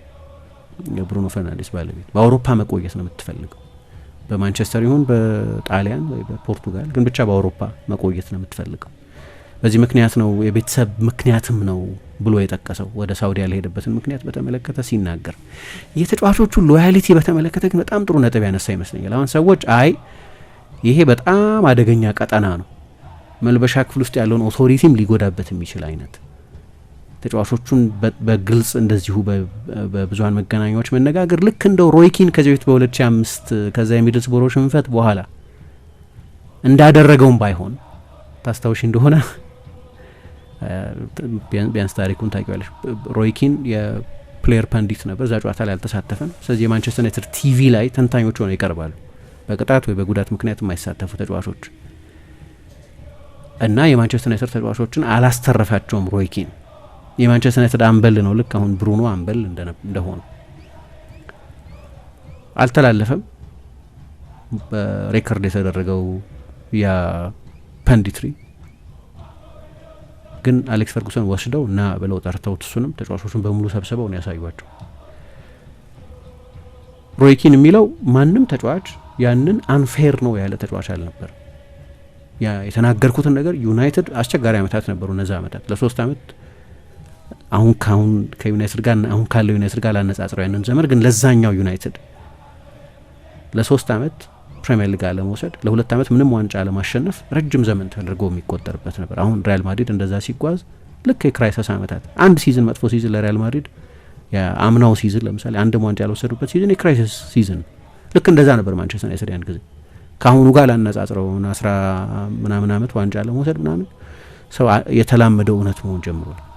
ያኔ አዳፕትም ልታደርገው አትችልም። አሌክስ ፈርጉሰን ኩዌስችን ይደረጉ የነበሩበት ዘመን ወደ ኋላ እየቀሩ ይሆን የበለጠ ዲቴይልድ ከሆኑት ከነ ጆዜ ሞሪኞ ያኔ ቬንገርም የማሰልጠናቸው ቶፕ ደረጃ ላይ የነበሩ ናቸው። ስለዚህ የበለጠ ኮንቲኔንታል አሰልጣኞች ይሻላሉ ማለት ነው የሚባልበት ዘመን ነበር። በዛ ዘመን ኖር ያለሆነ ሮይኪን ያኔ እነዛ መጥፎ በሚመስሉ አመታት ዩናይትድ በተከታታይ አመታት 3ኛ ምናምን የሆነ በሚጨርስበት ጊዜ አሁን 3ኛ ተአምር ዘንድሮ ቢጨርስ ያኔ 3ኛ ውድቀት ነው። ኮንቴክስቱን ለመስጠት ነው ይሄንን የምለው እና እሱ ኬሮዥና ፈርጉሰን ብቻ ናቸው ከዛ ሀቀኛ አሰስመንት ጋር ችግር የነበረባቸው። ሌሎቹ ተጫዋቾች በሙሉ አንደኛ ኬር ስላደረግኩ ነው ያንን የተናገርኩት፣ ሁለተኛ እውነትም ስለሆነ ነው። ማንም ሌላ ተጫዋች አብሬ ድጋሚ ሳየውም ችግር እንዳለበት አልተረዳሁም ነበር ይላል። የብሩኖ እንደዛ የመረረ አይደለም። ግን እኔ ከግሪምስቢ ጨዋታ በኋላ ወይም ከኤቨርተን ጨዋታ በኋላ የተሰማኝ ስሜት እነዚህ ተጫዋቾች ብዙዎቹ ለማንቸስተር ዩናይትድ መጫወት ማለት ምን ማለት እንደሆነ በትክክል የሚረዳው አይመስለኝም። ጨዋታውን መሸነፋቸውና ለመሸነፋቸው አይደለም። በተለያየ ምክንያት ጨዋታ የእግር ኳስ ጨዋታ ልትሸነፍ ይችላል። ኢቭን በ80 ደቂቃ በ10 ተጫዋች በተጫወተ ቡድን ልትሸነፍ ይችላል፣ ወይም በሊግቱ ቡድን ልትሸነፍ ይችላል። ውጤቱ አይደለም። ግን ለማንቸስተር ዩናይትድ ሲጫወት አንድ ተጫዋች ሜዳው ውስጥ ሊሰጥ የሚገባው ሚኒማል ኤፈርት አለ። ትንሹ ኤፈርት፣ ትንሹ ጥረት አለ እና ያ አይታይም አንዳንድ ጨዋታዎች ላይ። ከዛ ይገባቸዋል እነዚህ ተጫዋቾች ለማንቸስተር ዩናይትድ እየተጫወቱ እንደሆነ የሚል አግራሞት የሚፈጥር ሁለቱም ጨዋታዎች ያነሳሁት ከሁለቱም ጨዋታዎች በኋላ የሰራነው ፕሮግራም ላይ ይሄንን ነጥብ በጊዜው አንስቼው ስለነበር አንዳንድ ጊዜ ጨዋታውን እያየሁ ያንን ለማንቸስተር ዩናይትድ፣ ለሊቨርፑል፣ ለቼልሲ፣ ለአርሰናል፣ ሌሎቹ ትልልቅ ቡድኖች ስትጫወች የሚጠበቅ ሚኒማል የሆነ የኢፈርት ሌቭል አለ፣ ትንሹ የጥረት መጠን አለ። አንዳንድ ጊዜ ያንም ትንሹን የጥረት መጠንም ተጫዋቾች ያሳዩ አታይ እና መሸነፉም ግድ የሚላቸው የማይመስልበት ጊዜ አለ። ይሄንን ደግሞ ብሩኖ በየቀኑ ያየዋል። ፈርኒቸር ውስጥ ነው ያለው፣ እዛው የማንቸስተር ዩናይትድ ፈርኒቸር ውስጥ እዛው ተቋም ውስጥ ነው ያለው፣ ያየዋል ሁልጊዜ። እና አንዳንዴ ይህንን አይነት አስተያየት ለዚህ ነው ተጫዋቾቹን በተመለከተም ይህንን አይነት አስተያየት የሰጠው። የተወሶ የለም። አሁን የክለቡን ዳይሬክተሮችም ተናግሯል እና ተጫዋቾችንም በተመሳሳይ ከቦርድ ሩም እስከ ድሬሲንግ ሩም ያሉትን ነው የተናገረው። አሁን እኔ ግልጽ የማይሆንልኝ ምንድን ነው የተናገራቸው ነገሮች ውስጥ አንድም ስህተት አላየሁም። ማለት የማንቸስተር ዩናይትድ ሰዎች መኒ ኢዝ ሞር ኢምፖርታንት ዳን ኤኒቲንግ ብለው ያምናሉ። ገንዘብ ከሁሉም በላይ በጣም አስፈላጊው ነገር ነው ብለው ያምናሉ። ሎያሊቲ ኢዝንት ዌል ሪጋርድድ አዝ ዋንስ ኢት ዋዝ። የሆነ ጊዜ ታማኝነት ይሰጠው የነበረ አይነት ዋጋ አሁን አይሰጠውም። ቅድም ለዚህ ነው ያነሳሁት። በሁለቱም ትክክል ይመስለኛል። መልበሻ ክፍሉንም በተመለከተ የክለቡን ዋጋ የማይረዱ ተጫዋቾች አሉ በሚል የሰጠው ማስተያየት ትክክል ይመስለኛል። ሁሉም ማስተያየቶች ትክክል አይደሉም ማለት አይቻልም። ግን ማንቸስተር ዩናይትድ ለመሸጥ ቢያስብ ክለቦች ያስባሉ። እንደዛ የሚያስገርመኝ ነገር አይደለም። ከቢዝነስ አንጻር የራሳቸውን ሎጂክ ማስቀመጥ ስለሚችሉ ያደርጉታል። ክለቦች ሁልጊዜ ለቢዝነስ ብለው ተጫዋቾች ይሸጣሉ። ተጫዋቹ መልቀቅ ባይፈልግም ማለት ነው። እና አንዳንድ ሰዎች ይሄ ሎስት ኢን ትራንስሌሽን ይሆን ወይ የትርጉም ችግር ይኖርበት ይሆን ወይ ተብሎ የሙሉ ይሄንን በተለይ በተመለከተ የተናገረው ትራንስክራይብ የተደረገ ሙሉ ቃል ምልልሱ ማየት ይቻላል። ምንም አይነት የትራንስሌሽን ችግር የለበትም። በፖርቱጌዝ ነው የተናገረው፣ ትክክል ነው። ግን ጠንካራ አይነት አቋም ያለበት ነው። እንግዲህ በእንግሊዝ የትዊተር ላይ ካየሽ ማርክ ኦግደን የሚባል የኤስፔን ጸሐፊ አለ እና የስፔን ላይ ዌብሳይቱ ላይ ታገኘዋለሽ። ይህንኑ በተመለከተ በጣም ተችቶ እሱም ሙሐመድ ሳላህም ትልቁን ፒክቸር ማየት ያቃታቸው ብሎ ጻፈና ከስር ያለው ትችት የማርክ ኦግደን የጻፈ እኔ ለነገሩ ኦግደን ብዙ ከሆነ ጊዜ በኋላ ብዙ አትራክት የሚያደርገኝ ጸሐፊ አይደለም። ድሮ ኢንዲፔንደንት ይጽፍ ነበር። አሁን የስፔን ኤፍሲ የሚባለው ዩቲዩብ ቻናል ላይ ብዙ ጊዜ ይቀርባል። የማንቸስተር ዩናይትድ ጉዳዮችን ሮብ ዳውሰን የሚባል አንድ ሌላ አለ ለኤስፔን የሚሰራ ማርክ ኦግደን የሚባልም አለ። ሁለቱም እንደዚህ ጨክነው ደግሞ እንደዚህ አይነት አስተያየት የሚሰጡ ሰዎች አሉ። ለማንቸስተር ዩናይትድ ብሩኖን መሸጥ የቢገር ፒክቸሩ አንድ አካል ነበር። ብሩኖ ሪቢልድ የማድረግ አንድ አካል ነበር። ሰው ተጫዋቾች መጨረሻ ላይ ከግል ጥቅማቸው አንጻር ብቻ መነሳት የለባቸው። ለምሳሌ ሞሐመድ ሳላህ ሊቨርፑል ችግር ውስጥ ነው ያለው። ስለዚህ የሆነ ካውንተር ሜጀር ያስፈልግ ነበር። ያ ካውንተር ሜጀር እሱ ለተወሰኑ ጨዋታዎች ተጠባባቂ ወንበር ላይ ማስቀመጥም ቢሆን ለወል የቡድኑ ጥቅም የሚጠቅም ከሆነ እኔ አልተጫወትኩም የሚለው ጉዳይ ዋና አጀንዳ መሆን የለበትም። እንደዛ ካለ አንድ ተጫዋች በጣም ሰልፊሽ ነው ማለት ነው። የራሱን መጫወት አለመጫወት እንጂ ኦኬ ለተወሰኑ ጨዋታዎች ሊቨርፑል ስቴብል ይሆናል እኔ ቦታ ብሎ ቢገር ፒክቸር ማየት አይችልም ማለት ነው ይላል። እና ከስር ግን ይሄ በጣም አደገኛ ዴፋሜሽን ነው። እንደዚህ አይነት ተጫዋችን በተመለከተ እንዴት አስተያየት መስጠት ምናምን የሚል ብዙ ትችት ሲሰጡ አይቻለሁ። ግን ተጫዋቾች ምን ይፈልጋሉ? እኔ እንደገባኝ በሱ ቃለ ምልልስም ውስጥ ኦማር ቤራዳ ወይም ጄሰን ዊልኮክስ ወይም ራትክሊፍ እንኳን እንደዚህ የማንቸስተር ዩናይትድ ዴይ ቱ ዴይ የተጫዋቾች ሽያጭ ላይ ከተጫዋቾች ጋር በመነጋገር ደረጃ የሚሳተፉ አይመስለኝም። ግን ቢያንስ ሁለቱ ሰዎች ኦማር ቤራዳ ና ጄሰን ዊልኮክስ ይህንን ዝውውር በተመለከተ ከሱ ጋር ሲነጋገሩ ልቀቅ አላሉትም። ልቀቅ ብለውኛልም አላለም። በጥሬው እንዲሁ በቃ እንድትለቅ እንፈልጋለን አላሉትም። ግን ተጫዋቾች በዚህ ጊዜ ኢንዲስፔንሰብል ነህ መባል ይፈልጋሉ። በተለይ እንደ ብሩኖ አይነት በጣም ወሳኝ የሆኑ ተጫዋቾች የሚሰጡት አገልግሎት ዋጋ እንደሚሰጠው በክለቡ ማወቅ ይፈልጋሉ። እና ማንቸስተር ዩናይትድ አይ ውሳኔው ያንተ ነው ካልሹ ልቀቅ እንደማለት ያህል ውሳኔው ያንተ ነው ያሉት ይመስለኛል። ቪየራ ከአርሰናል ሲለቀው እንደዛ ነው የለቀቀው። ዩቬንቱስ መጣና ጥያቄ ያቀረበ ያን ጊዜ እና ዴቪድ ዲን ነበሩ የአርሰናል ሲኢኦ የነበሩት። መጽሐፉ ላይ በጣም በምሬት ነው የጻፈው። ዩቬንቱስ ጥያቄ ያቀርበዋል እሺ ፓት እና ለመልቀቅ ከፈለግ መንገድ ላይ አንቆምም አሉ። 9 ዓመት ሰርቫንት ነው። 4 ኤፍ ኤ ካፕ፣ 3 ፕሪሚየር ሊግ፣ 2 ደብል ሲዝን፣ 1 ኢንቪንሲብል የነበረ ተጫዋች፣ የዛ ቡድን በጣም ቁልፍ የነበረ ተጫዋች። ክለቡ እኛ በጭራሽ በቀደሙት አመታት ሪያል ማድሪድ በየክረምቱ እሱን ካልወሰድኩ የሆነ ጊዜ ማንቸስተር ዩናይትድ እሱን ካላስፈረምኩ በሚልበት ዘመን እንደነበረው አይነት ሬዚስተንት የሆነ አይሸጥም ፓትሪክ ቪዬራማ የሚል አቋም አልነበራቸው። ምክንያቱም ያ የመጨረሻው ሲዝን 2004-5 ሲዝን ወርዶ ነበር ብቃቱ መንሸራተት ጀምሮ ነበር። ስለዚህ ኦኬ አሁን 30 ዓመቱም እየደረሰ ነው፣ ብንሸጥና ገንዘቡን ብናገኝ ከዛ አንድ ወጣት ተጫዋች ሪኢንቨስት ብናደርገው የሚል የቢዝነስ ውሳኔ አይነት የሚመስል አሁን ልቀቅ አላለውም አርሰናል ያን ጊዜ። ግን ብትለቅ ውሳኔ አንተ ነው፣ በቃ ብትቆይም ችግር የለም ግን ብትለቅ ምንም አይመስለንም አይነት መልእክት ሲግናል ያስተላለፉት። ብሩኖ ገብቶታል። ያኔም ማመን አልቻልኩም ይላል ፓትሪክ ቪዬራ አርሰናል ስለኔ እንደዛ አይነት አቋም መያዙ። መልቀቅ አልፈልግም ነበር ግን ኦኬ ክለቡ ብለቅም ግድ የለውም የሚል መልእክት ስላስተላለፈልኝ ለቀቅኩ ይላል። ወደ ዩቬንቱስ ሄደ።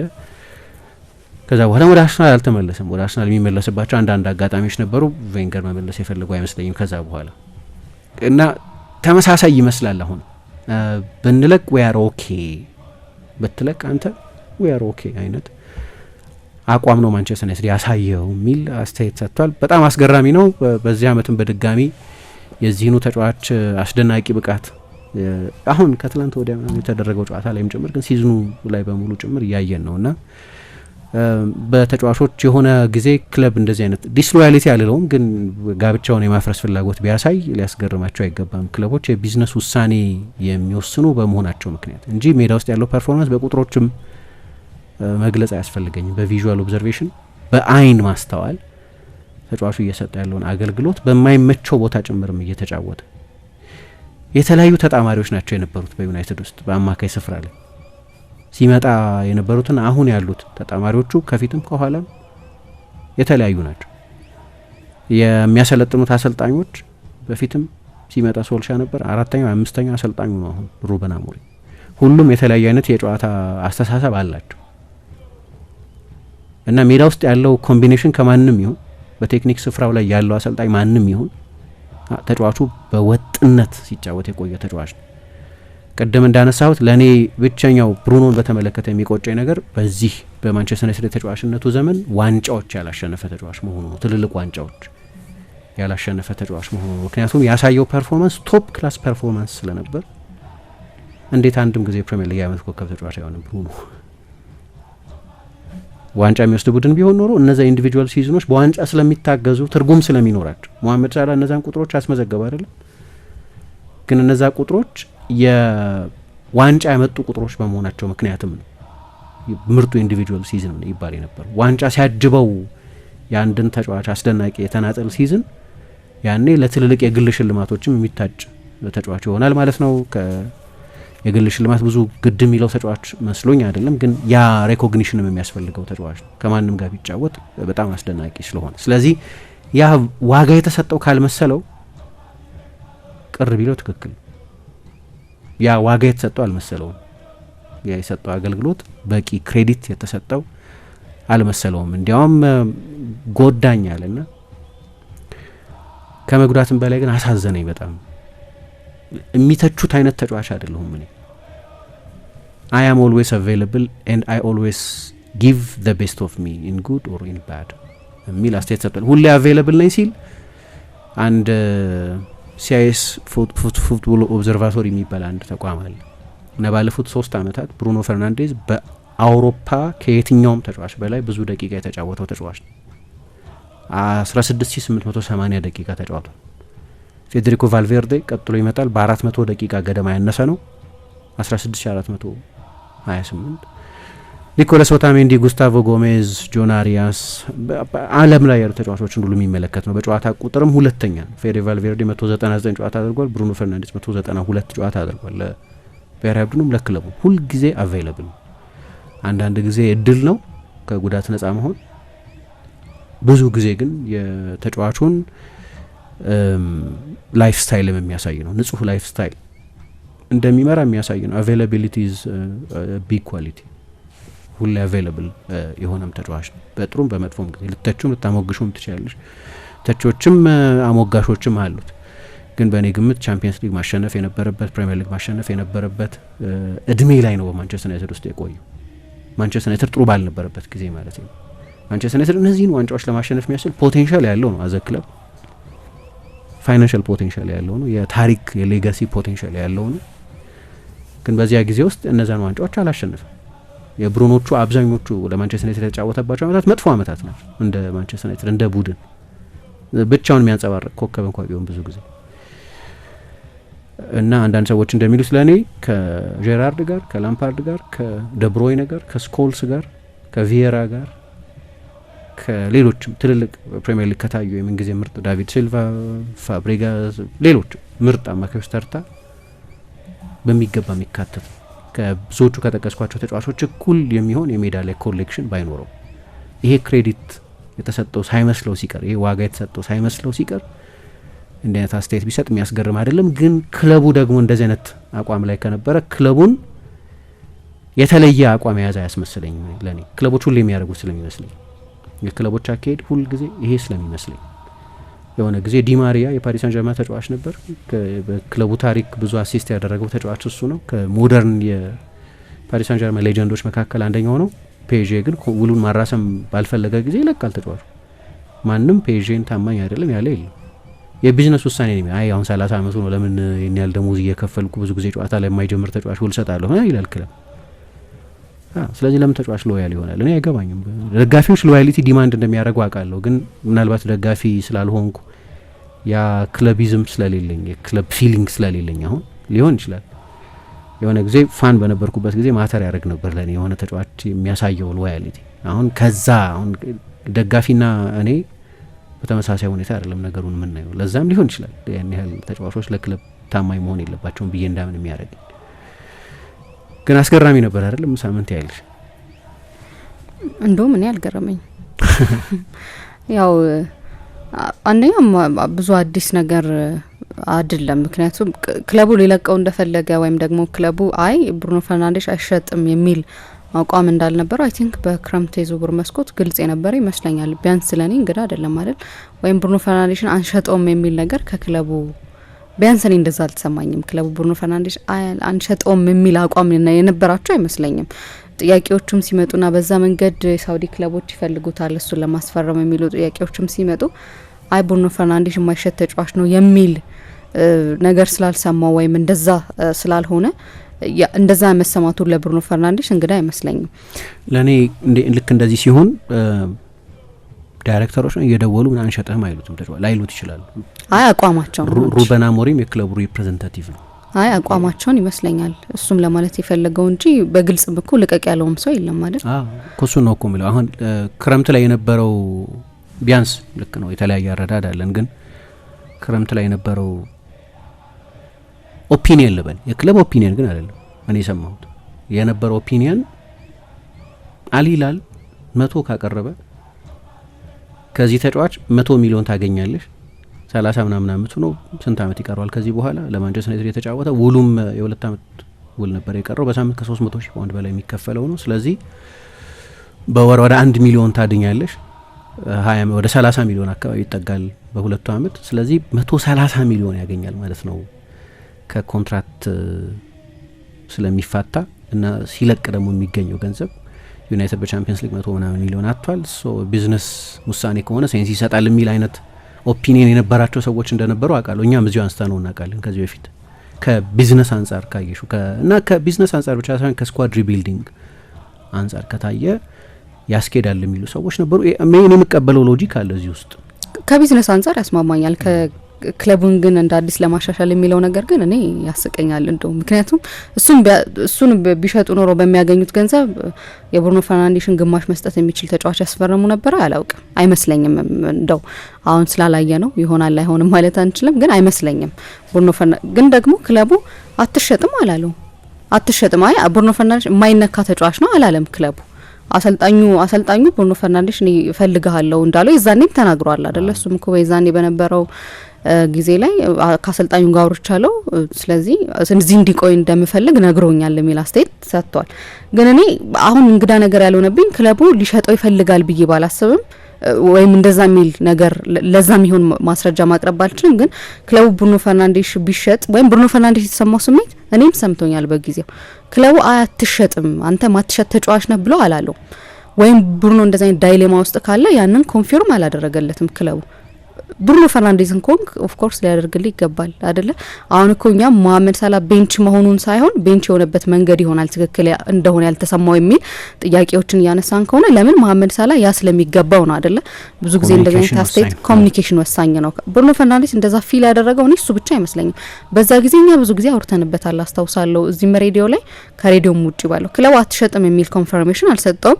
ክለቡ ብዙ ነገር አስበው ሊሆን ይችላል፣ ከቢዝነስ አንጻር ሊሆን ይችላል። ክለቡ እንደ አዲስ ልሰራ ይችላልው ብሩኖ ፈርናንዴዝ ቢወጣ እድሜው እየሄደ ነው፣ ስለዚህ ልከስርበት አልችልም።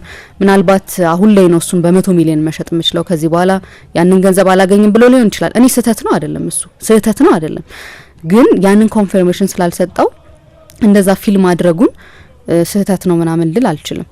ግን እኔ ስለ ሁለት ነገር ነው ብሩኖ ፈርናንዴዝን በተመለከተ ማዝ ነው። አንደኛ እኔ ምንም ጥያቄ የለውም ብሩኖ ፈርናንዴዝ በማንቸስተር ዩናይትድ በጣም የሚያስማማኝ ሀሳብ ባለፉት ከፈርጉሰን በኋላ የመጣው ምርጡ ተጫዋች ምናምን አይመስለኝም። በጣም ብዙ ሰዎች እኔ እስኪገርመኝ ድረስ ምርጥ 11 ውስጥ ያካትቱታል። ኢቨን ፖል ስኮልስን አንድ አይነት ቦታ ሳይሆን አውጥተው ምናምን የሚያካትቱ ሰዎች አሉ። ለምን ብዬ አልላቸው፣ ምክንያቱም ብሩኖ ፈርናንዴዝ ያ ቦታ አይገባውም ብዬ መከራከር ስለማልችል እኔ ላላስገባው እችላለሁ፣ አንተ ላታስገባው ትችላለህ፣ የሆነ ሰው ላይ ያስገባው ይችላል። በጣም በጣም በጣም ጥሩ ተጫዋች ነው። በእኔ እይታ ደግሞ አንደርሬትድ የተደረገ ተጫዋች ነው። ስለዚህ አሁን እስኪ እኔ ከመጣበት በኦሌ ጊዜ ከመጣበት ጊዜ በኋላ ራሱ የእሱን ብሩኖ ፈርናንዴዝ ሳይኖር ብዬ አሰብኩትና የእሱን እንደው 70% የሚሰጥ ተጫዋች እንኳ ቢሆን ኖሮ እዛ ቦታ ላይ ያለው ዩናይትድ ላለመውረድ ለመጫወቱ ምን ዋስትና ነበረን? እርግጠኛ መሆን አልችልም። እና እንደዚህ ከተጫወትክና ጥሩ ዴሊቨር እያደረግክ እንደሆነ የሚሰማህ ከሆነ ክለቡ ደግሞ ታማኝ እንዲሆንልህ ትጠብቃለህ። ክለቦች ታማኝ አይሆኑም፣ ግን ታማኝ እንዲሆኑልህ ግን ትጠብቃለህ። ልክ አሁን ብሩኖ እንደተሰማ አይነት አይ ማትነካ ተጫዋች ነህ መባልን አይነት ይጠብቃሉ። ብሩኖ ፈርናንዴዝ ይህንን ቢጠብቅ ለኔ በጣም ትክክል ነው። ክለቦች ያንን አያደርጉም እንዳልከው እሱ ይህንን መረዳት ይኖርበት ቀድሞ መረዳት ይኖርበት ይሆናል። ግን ደግሞ ይህንን ኤክስፔክት ማድረጉም ስህተት ነው ልል አልችልም። ግን ከሞሳላ ጋር ፍጹም የተለያየ ይመስለኛል። በእኔ እንደውም አንድ አይነት ጉዳይም አይመስለኝም። አንደኛ መሐመድ ሳላ ለምን ቤንች ሆነ የሚል ደጋፊ የነበረ አይመስለኝም አይደለ? ከአርነ ስሎት ተቃራኒ እንኳን የቆመው ደጋፊ ለምን መሐመድ ሳላ ቤንች ሆነ በሚል አይደለም። ግን ጥቂት ደቂቃ አይገባውም ወይ ለምሳሌ ድልሱ ጨዋታ ላይ እንደገና እንዴት ነው ኮሚኒኬት ያደረጉት ምናምን የሚሉ ቅሬታዎች ናቸው አይደለ? በአርነ ስሎት በኩል የነበሩት እንጂ ኮ ሞሳላ ቤንች መሆን አይገባውም ነበር በሚል አይደለም። ፎርሙ ጥሩ ስላልነበረ ብሩኖ ፈርናንዴዝ ግን ጥሩ ምንም 90 ደቂቃ ጠፍቶ ከዛ በኋላ የሆነች ሞመንት ሰጥቶ ምናምን ይወጣል። ያ ሞመንት ማንቸስተር ዩናይትድን የሚገባው ስፍራ ላይ አድርሶታል አላደረሰውም አላውቅም። ግን ማንቸስተር ዩናይትድ ላለፉት አመታት መጥፎ ጊዜያቶቹ የበለጠ መጥፎ ላለመሆኑ የረዳው ተጫዋች ይመስለኛል እንጂ ከዚህ በላይ ክለቡን ወዴት ማሻገር እንደሚችልም አላውቅም። ብቻውን ከዚህ በላይ ምን ማድረግ ይችል ነበር? ግን እስኪ አስበው ብሩኖ ቢሄድ ቡድኑ የበለጠ ቲም ይሆናል የሚሉ ሰዎች ምን ታያለ? ስህተት ነው አለንም ኢንዲቪጁዋል በግል እንዳነሳሹ በኔ አስተያየት ማርኬቱም ላይ ያለ አይመስለኝም ሌላ ተጫዋች አሁን አምጥተሽ ብሩኖ የሚሰጠውን አይነት አውትፑት የሚሰጥ አሲስት ይሁን በጎል እድል በመፍጠር ይሁን ጎሎች በማስቆጠር ይሁን አለ አይደለም የማጥቃት ኃላፊነቱን እሱ በሚወስደው ኃላፊነት መስጠት የሚችል ሌላ ተጫዋች ማሰብ አልችልም። አሁን ልክ የሱ አይነት አውትፑት ያለው ሌላ ማን የትም ቦታ ማለት ነው የትኛውም ክለብ ውስጥ ማለት ነው። አዎ ስህተት አይደለም፣ ግን እኔ ማልስማማበት ኦፒኒየን ነው እኔ አልስማማበትም እንጂ ስህተት ነው ማለት አይደለም። ቀደም ሲል እንዳነሳሁት ነው። አንደኛ ማንቸስተር ዩናይትድ እስኪ 100 ሚሊዮን አገኘ በክረምቱና ሸጦት ነበርና አሁን ያንከው ጥያቄ ይነሳል። እሱን የሚተካው ተጫዋች ማን ነበር? ማን ነበር ማምጣት? አንደኛ ዩናይትድ ከሱም ያገኘው 100 ሚሊዮን ከሆነ ያገኘ የነበረው ለሆነ ተጫዋች ለምሳሌ ባሌባን ሊሆን ይችላል። አንድ አይነት ፖዚሽንም አይደለም ቦታቸው። ግን ባሌባንና አዳም ዋርተንን አመጣ አያገዛቸውም አክቹሊ በዛ ገንዘብ ግን ኦኬ ሆነ ባሌባና አዳም ዋርተንን አመጣ። በፍጹም በኳሊቲ ጭራሽ አንድ አይነት ቦታ ላይ ማስቀምጣቸው ሰዎች አይደሉም። ምክንያቱም ምን ያሁን መናገር የምችለው ነገ ላይ እነሱ መጥተው አሁን ኦኬ ስቲል ዩናይትድ እድል አለው አይደል? ስቲል ባሌባንም ዋርተንም ማስፈረም የሚችልበት እድል አለ ይባላል እኮ። ግን ተዋቸው ዋርተንም ባሌባንም እና የሆነ ተጫዋች ብቻ አመጣ። በነገራችን ላይ ብሩኖ ፈርናንዴዝ ኖረም አልኖረም ማንቸስተር ዩናይትድ እዛ ቦታ ላይ ነው ተጫዋች ማምጣቱ አይቀርም። አመጣ እንበልና በጣም ጥሩ ዴሊቨር ማድረግ ጀመሩ። ግን ሲሆን ነው የምናየው። አሁን ግን ባለው ነገር ነው በአይኔ የማየውን ነገር ቁጥሮች የሚነግሩኝም ብቻ አይደለም በአይኔ የማየውን ነገር ግን እኔ አይደለም ይቅርና አሁን ገና መጥቶ ዩናይትድ ውስጥ ተሳክቶለት ደግሞ በዚህ ተጫዋቾች መጥተው ይሳካላቸዋል አይሳካላቸውም በምትለው ዩናይትድ ውስጥ መጥቶ ተሳክቶለት የብሩኖን አይነት ግልጋሎት የሚሰጥ ተጫዋች አይደለም ይቀርና አሁን ሆኜ በድፍረት መናገር መቻል እንደ ብሩኖ ፈርናንዴዝ አይነት ታይፕ ያለው የፕሪሚየር ሊግ ቡድን አለ ብዬ አላምን። እኔ አሁን ብሩኖ ፈርናንዴዝ አሁን ያለው አርሰናል ቡድን ውስጥ ቢሆን ኖሮ እኔ አሁን ላይ አርሰናል ነው ዋንጫ የሚበለው ብዬ በድፍረት መናገር እችል ነበር። ማለት እንደዛ ለማለት የሚያስችለኝ ፖቴንሻል ያለው ልጅ ነው። ከዛ በኋላ ደግሞ እንዳለው ሁሌ አቬለብል ነው። ጥሩም ሆነ መጥፎም ሆነ እጁን ያወና ኢቭን እኮ የማንቸስተር ዩናይትድ ሌጀንዶች እጁን ራሱ ሲያወናጭፍ እንዴት ያወናጭፋል በሚል እኮ ሁሉ ጊዜ ላትስማማበት ይችላል። የሱን ሪአክሽን ሁሉም ሰው መስማማት የለበትም። ግን ቢያንስ ነው ለምን ግን እንደዛ እንደሚያደርገው ግን እረዳለሁ። እና ሪያል ማድሪድ ይፈልገው ነበር፣ ባርሴሎና ይባል ነበር፣ ብዙ የአውሮፓ ትልልቅ ክለቦች ይባሉ ነበር። በእርግጠኝነት እነዛ ክለቦች ውስጥ ሄዶ ኖሮ እስካሁን ድረስ የሊግና የሻምፒየንስ ሊግ አሸናፊ ይሆን ነበር የሚል እምነት አለኝ። ምክንያቱም ለዛ በጣም ከማንቸስተር ዩናይትድ በላይ በጣም የቀረቡ ቡድኖች ስለነበሩ ማለት ነው። ያንን አላደረገውም እና ልክ አንድ ደጋፊ ለማንቸስተር ዩናይትድ በጣም ታማኝ እንደሆነው ክለቤን አልቀይርም የሚል ታማኝነት እንዳለው በዝቅታውም በከፍታውም ጊዜ እንደ ተጫዋች ሳይሆን እንደ ደጋፊ ነው ስሜት ያለው ብዬ አስባለሁ። ብሩኖ ልክ እንደ ተጫዋች ሳይሆን በቃ እንደ ደጋፊ ፊልም የሚያደርግ እንደ ደጋፊ የሚሰማው ተጫዋች ነው ብዬ አስባለሁ። ያን ያህልም አጀንዳ ያላስነሳው ጉዳይ የሚመስለኝ የብሩኖ ፈርናንዴዝ አስተያየት አይ ቲንክ ሁሉም ነገር ትክክል ይመስለኛል። የተናገረው ሁሉም ነገር ትክክል ይመስለኛል። ግን ከክለቡ ቢወጣ እና ሌሎች ተጫዋቾች ቢመጡ ክለቡ በእንደዚህ መንገድ ይደራጃል ምናምን ነገር ግን ለሚሉ ሰዎች ግን ስህተት ነው ልል አልችልም። ምክንያቱም እነሱ ያዩበት መንገድ ነው። ለኔ አይመስለኝም ነው ግን ስህተት ነው ደግሞ ማለት አይደለም። አንድ የክርክር አይነት ነው እሱ። ለምን ያ ክርክር ለምን ያ ሎጂክ እንደሚነሳ ይገባኛል። ምክንያቱም አንተ ግን አለ ብለህ ታስባለህ? ለምሳሌ ወጥቶ ቢሆን እኔ ብሩኖን በብሩኖ ታይፕ አይነት ተጫዋች በመተካት አይደለም። ቅድም እንዳልኩት የብሩኖ ታይፕ ተጫዋች አለ እንደ ምንድነው እንደ ሬትሮ አይነት ተጫዋች ነው ለኔ። ልክ እንደ ጄራርድ አይነት ተጫዋች ነው ለኔ በታይፕ ማለት ነው። በስታይል ተመሳሳይ ላይሆኑ ይችላሉ፣ ግን የነሱ አይነት ፍጹም ነጻነት የሚፈልግ አይነት። ለምሳሌ ቅድም አርሰናል ውስጥ ቢመጣ ኖሮ አልሽ በኳሊቲ በክሬቲቪቲ በምናምን በኳሊቲ አይደለም ክርክሬ ነው። አንድ አርቴታ ላይ ያለ አስተያየት ወይም ትችት ወይም ዋቴቨር ብቻ በጣም ኮንትሮል ማድረግ የሚፈልግ አሰልጣኝ ነው እንላለን። ያ ማለት ብሩኖን ሌላ ተጫዋች ነው የሚያደርገው ማለት ነው። ብሩኖ አርሰናል ውስጥ ይጫወታል፣ ኦኬ፣ ጥያቄው የኳሊቲ ጥያቄ አይደለም። ግን ለምሳሌ ግሪሊሽ ከአስቶን ቪላ ወደ ማንቸስተር ሲቲ ሲመጣ ኦፍ ዘ ከፍ ተጫዋች ነበር። እንደ ብሩኖ አይነት ቦታ ላይ የሚጫወት ተጫዋች አልነበረም፣ ግን እንደ ብሩኖ ኃይለኛ ክሬቲቪቲ ነበረው። ያኛው ሞር ድሪብለር ነው፣ የኛው የበለጠ ፓሰር ነው።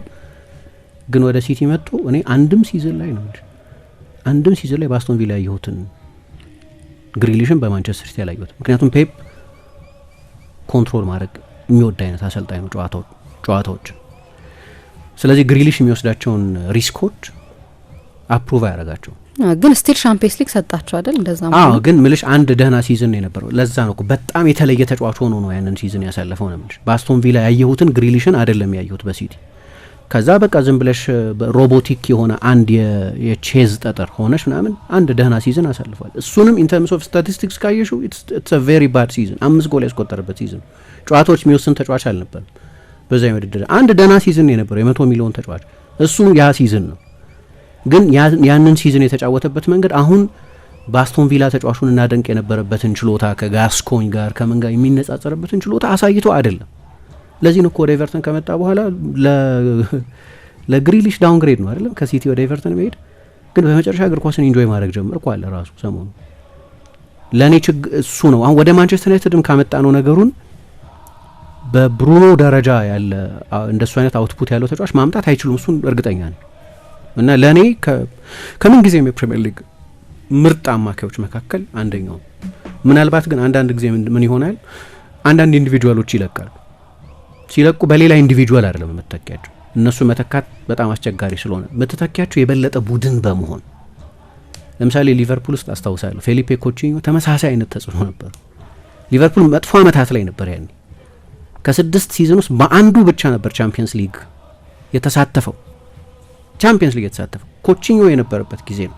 ኮቺኞ ከፕሪሚየር ሊግ ምርጥ ክሬቲቭ አማካዮች መካከል አንደኛው ነበር። ሊቨርፑል ከዛ በኋላ የኮቺኞ አይነት ተጫዋች አላመጣም። ምናልባት በስታይል የሚቀራረብ ተጫዋች ካልን ፍሎሪያን ቪርትስን እንል ይሆናል። ግን ከ8 ወይም ከ7 ዓመት በኋላ ነው ያንን ተጫዋች ያመጡት። ሊቨርፑል ግን ከዛ በኋላ ዋንጫዎች ማሸነፍ ጀመረ። ምን በመሆን ኦኬ ሌሎች ኢምፖርታንት ዝውውሮች አድርጓል፣ ግን ዋናው ነገር የበለጠ ቲም በመሆን ነው ያንን መልስ የሰጠው። ስለዚህ ዩናይትድ የሆነ ጊዜ እኮ ይለቃል፣ አሁን ይልቀቅ፣ ወደፊቱ ይልቀቅ፣ ከ2 ዓመት በኋላ ይልቀቅ፣ ብሩኖ ይለቃል። ነገሩ አሁን ነው ወይስ ቆይቶ ነው የሚለው ካልሆነ በስተቀር ሲለቅ ያኔም ቢሆን ማንቸስተር ዩናይትድ የብሩኖን አይነት አማካይ አያገኝም። ሬር ነው በጣም። ግን ታይፖቹ ብቻ ግን አይደሉም የኔ ስጋት። ለምሳሌ ብሩኖ ፈርናንዴስ ሲመጣ እኮ ልክ ጄደን ሳንቾ ወደ ማንቸስተር ዩናይትድ በመጣበት ኤክሳይትመንት ደረጃ አልነበረም አይደለ? ከስፖርቲንግ ሊዝበን የመጣው በጣም ጥሩ ተጫዋች መሆኑ ይታወቃል። ግን ልክ ሳንቾን ዩናይትድ በፈለገበት መጠን ባወጣው ገንዘብና የምር ደግሞ በዛን ጊዜ ነበራቸው ተብሎ በሚታሰበውን ፖቴንሻል በሚጫወቱን ቦታ በጣም የተለያየ። ለምሳሌ እኔ ብትጠይቀኝ ጄደን ሳንቾ ወደ ዩናይትድ መምጣቱን የበለጠ ምናምን ድል የሚያደርገኝ እንጂ የብሩኖ ፈርናንዴስ አይደለም። ሳንቾን እሺ በጀርመን ስለምናውቀው ምናምን ሊሆን ይችላል።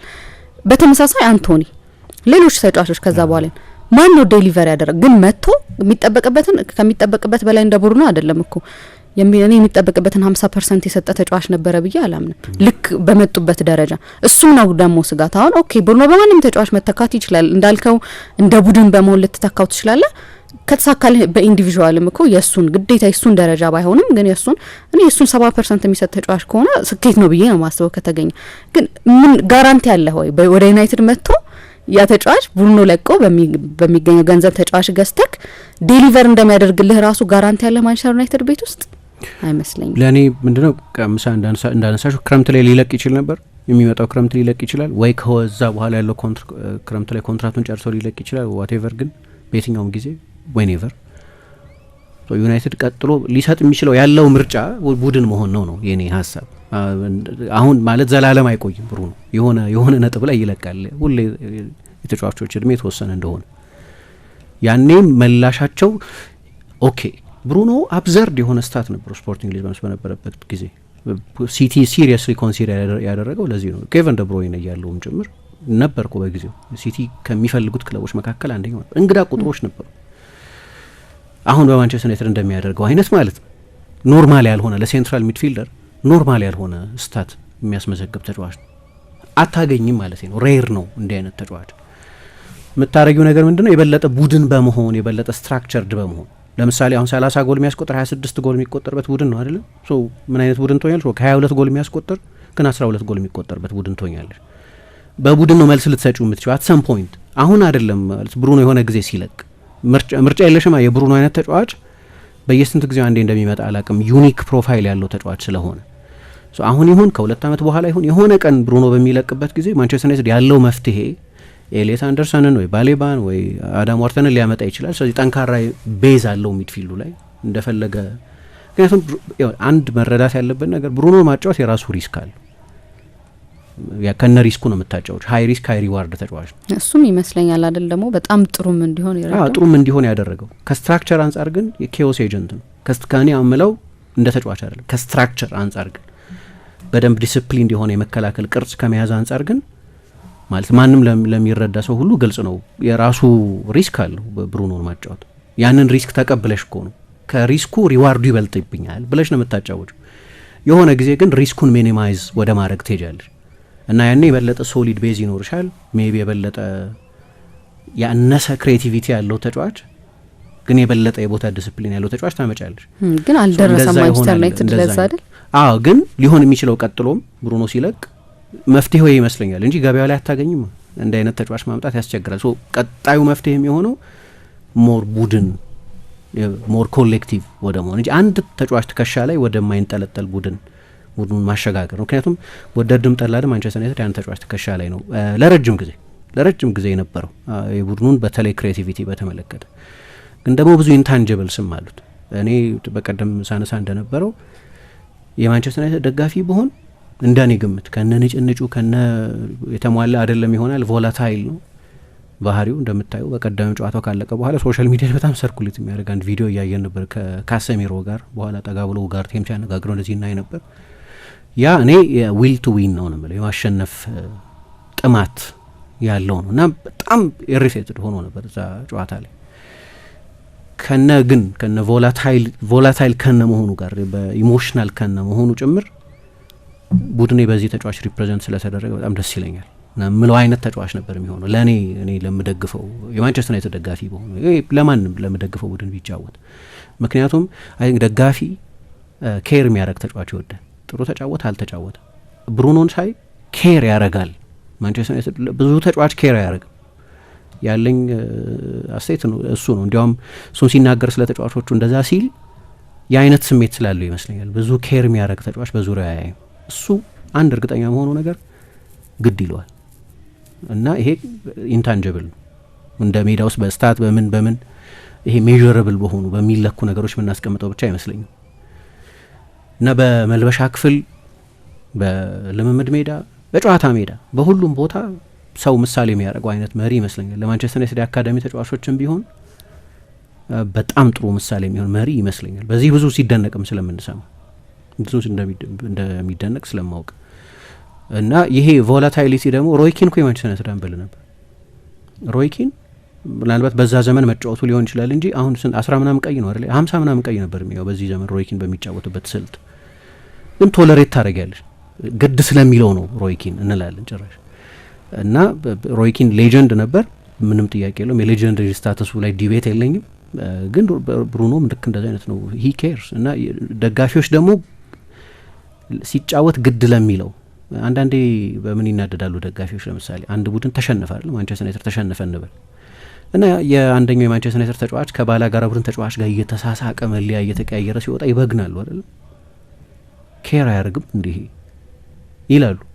ኖ ብሩኖ ኬርስ ሂ ሪሊ ኬርስ እና እሱ ደግሞ ቀላል ነገር አይመስለኝም። እና እንደ ከሆነ ጊዜም በኋላ ሳስታውሰው በህይወት ቆይተን ሳስታውሰው ለኔ ነው ቢያንስ ለኔ ከማንቸስተር ዩናይትድ ሌጀንዶች መካከል አንዱ ነው። ቻምፒየንስ ሊግ ኖረ አልኖረ፣ ፕሪሚየር ሊግ ኖረ አልኖረ ከወል ስኬት ነጥዬ ነው የማየው። የታይሚንግ ጉዳይ ነው። አሁን ለማንቸስተር ዩናይትድ የተጫወተበት ጊዜ ጉዳይ ነው እንጂ ለምርጦቹ የአሌክስ ፈርጉሰን ቡድኖች መጫወት የሚያስችል በሀሳቤ ላይ ያሉ በአሌክስ ፈርጉሰን ዘመን የተጫወቱት ሚድፊልደሮች እና ደግሞ እንደ ታይፕም የዛ ዘመን የፕሪሚየር ሊግ ተጫዋች ታይፕ ነው። አሁን የኮንትሮል እና የቁጥጥር ኦብሰሽን ምናምን ካለበት ዘመን ይልቅ የዛኛው ዘመን ታይፕ ተጫዋች ነው በእኔ አረዳድ። ስለዚህ ለነዛ ምርጦቹ የአሌክስ ፈርጉሰን ቡድኖች ሁሉ ለመጫወት የሚያስችል ቴክኒካዊ ችሎታ ያለው ቅድም አንቺ እንዳነሳሹ የማንቸስተር ዩናይትድን ምርጥ ቲም ሰዎች ያየኋቸው ምርጥ ተጫዋቾች ሲሉ ስለ ሜዳሊያው እያሰቡ ብቻ አይመስለኝም እነዛን ተጫዋቾች የሚያካትቷቸው ስለ ኢንዲቪጁዋል ኳሊቲያቸው ብቻ እያነሱ ነው እዛ ውስጥ የሚያካትቷቸው አይደለም። የቴስት ጉዳይ አለ ምናምን፣ ግን ለሱ ስል የፎርሜሽን ለውጥ ምናምን ሁሉ ላደርግ ይችላል። 4-4-2 ነው ለዩናይትድን ሳስብ የሚመጣል ኢንፎርሜሽን፣ ግን ሜቢ 4-3-3 ወይም 4-5-1 ወይም የሆነ ነገር ብሩኖ መካተት አለበት የሚል ክርክር ካለ አይ ቲንክ በአብዛኛው ክርክር ምስማማ ይመስለኛል። ስለማውቃቸው እነዛን አማካዮች ጥሩ አማካዮች ነበሩ፣ ግን ብዙዎቹ በርቀት ከብሩኖ የተሻሉ አልነበሩ እና የተሻሉም ከሆኑ እና ዩኒክ ተጫዋች ነው እና እንዲህ አይነት ተጫዋች ሲሆን ማንም ተጫዋች ስላልሆነ ነው እሱ አስተያየት ሲሰጥ አስተያየት መሰጠቱ ሳይሆን አስተያየት የሰጠው ሰው ማንነት የበለጠ ጉዳዩን ድረስ የሚያደርገው። እንቀጥላለን። አድማጮቻችን ከኛ ጋር አብራችሁ እንድትቆዩ ነው መንጋብዛችሁ። እንዴት ነህ ጓደኛዬ? ምን ነው የደካከመ ትመስላለህ። ሰላም አይደለህም እንዴ? ምን እባክህ፣ ዛሬ ግብር ለመክፈል ገቢዎች ሄጄ ስንት ሰዓት ተሰልፌ ተራ ሳይደርሰኝ ለነገ ተብሎ ይኸው ተመልሼ መጣሁ። ይሄማ ቀላል ነው። መፍትሄው እኮ ተገኝቷል። ምን አይነት መፍትሄ? ይኸውልህ ብርሃን ባንክ ብርሃን ኢታክስ የተሰኘ አገልግሎት ጀምሯል። ይህ አገልግሎት ከገቢዎች ሚኒስቴር ጋር በመተባበር የሚሰጥ አገልግሎት ስለሆነ የግብርህን የገቢዎች ሰነድ ቁጥር በመያዝ ከዚያ የብርሃን ባንክ ደንበኛ ከሆንክ ከፈለግ በሞባይል ባንክ አገልግሎት አሊያም በብርሃን ኢንተርኔት ባንክ አገልግሎት ግብርህን መክፈል ትችላለህ። የባንኩ ደንበኛ ካልሆንክ ደግሞ ወደ ቀረበ የብርሃን ባንክ ቅርንጫፍ ሄደህ ግብርን መክፈል ነው። ዋው! ይሄማ ትልቅ የምስራች ነው። ቀኔን ነው ያበራኸው። አዎ፣ በብርሃን ባንክ ኢታክስ የግብር ክፍያ አገልግሎት ከረጃጅም ሰልፍ ድነው በፈለጉት ሰዓት በማንኛውም ቦታ ሆነው ግብርዎን መክፈል ይችላሉ። ብርሃን ኢታክስ ፈጣን የግብር መክፈያ አማራጭ። ብርሃን ባንክ እንደ ስማችን ብርሃን ነው ስራችን።